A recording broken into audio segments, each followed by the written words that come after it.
দিল্লির থেকে বাংলাদেশের রাজনীতিকে মুক্ত করতে হবে। বাংলাদেশের রাজনীতি নির্ধারিত হবে বাংলাদেশের মাটিতে। এইটা আর কোন পলিটিক্যাল ব্লক, এটা আর কোন ইন্টারন্যাশনাল ব্লক এটাকে ঠিক করে দিতে পারবে না। আমাদের এই ছাত্র জনতার নাগরিকের সংগ্রামে আরো কিছু মানুষ ছিলেন যাদের কথা আমরা ভুলে যেতে বসছি। আমাদের প্রবাসী ভাই বোনেরা কোন ধরনের কর্মসূচি ছাড়াই যেইভাবে রেমিটেন্স ব্লকডাউন করছিলেন, সেই শাটডাউন আমরা কেউ কল করতে পারি নাই, তারা নিজেরাই নিজেদেরটা কল করছিলেন।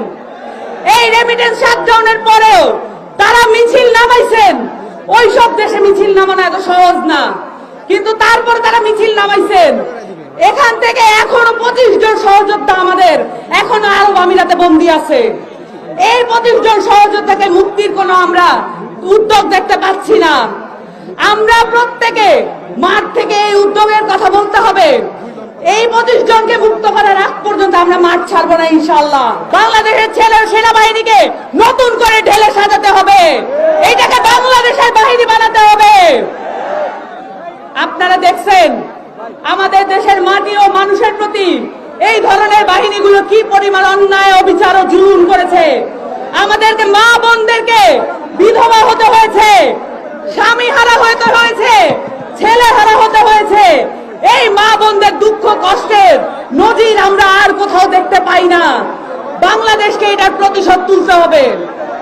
বাংলাদেশকে আধিপত্যবাদ বিরোধী এই সংগ্রামে সকলকে আসতে হবে।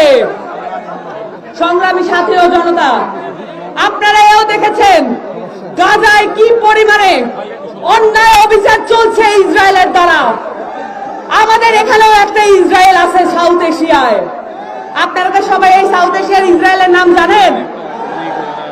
দিল্লি। এই দিল্লির থেকে বাংলাদেশের রাজনীতিকে মুক্ত করতে হবে। বাংলাদেশের রাজনীতি নির্ধারিত হবে বাংলাদেশের মাটিতে। এইটা আর কোন পলিটিক্যাল ব্লক, এটা আর কোন ইন্টারন্যাশনাল ব্লক এটাকে ঠিক করে দিতে পারবে না। এইটা ঠিক করবেন আপনারা, যারা রক্ত দিচ্ছেন, যারা সংগ্রাম করছেন। আপনাদের হাতেই আছে এই দায়িত্ব। আপনাদের সকলকে আধিপত্যবাদ বিরোধী এই সংগ্রাম এবং এই আমাদের যে নতুন যাত্রা এবং নতুন সংবিধানের জন্য আপনাদেরকে সংগ্রাম করার আহ্বান জানাচ্ছি। একটা কথা বলে শেষ করব। আমাদের এই ছাত্র জনতার নাগরিকের সংগ্রামে আরো কিছু মানুষ ছিলেন যাদের কথা আমরা ভুলে যেতে বসছি। আমাদের প্রবাসী ভাই বোনেরা কোন ধরনের কর্মসূচি ছাড়াই যেইভাবে রেমিটেন্স ব্লকডাউন করছিলেন, সেই শাটডাউন আমরা কেউ কল করতে পারি নাই, তারা নিজেরাই নিজেদেরটা কল করছিলেন। এই রেমিটেন্স শাটডাউনের পরেও তারা মিছিল নামাইছেন। ওই সব দেশে মিছিল নামানো এত সহজ না, কিন্তু তারপর তারা মিছিল নামাইছেন। এখান থেকে এখনো 25 জন সহযোদ্ধা আমাদের এখনো আরব আমিরাতে বন্দী আছে। এই 25 জন সহযোদ্ধাকে মুক্তির কোনো আমরা উদ্যোগ দেখতে পাচ্ছি না। আমরা প্রত্যেকে মাঠ থেকে এই উদ্যোগের কথা বলতে হবে। এই 25 জনকে মুক্ত করার আগ পর্যন্ত আমরা মাঠ ছাড়বো না ইনশাআল্লাহ।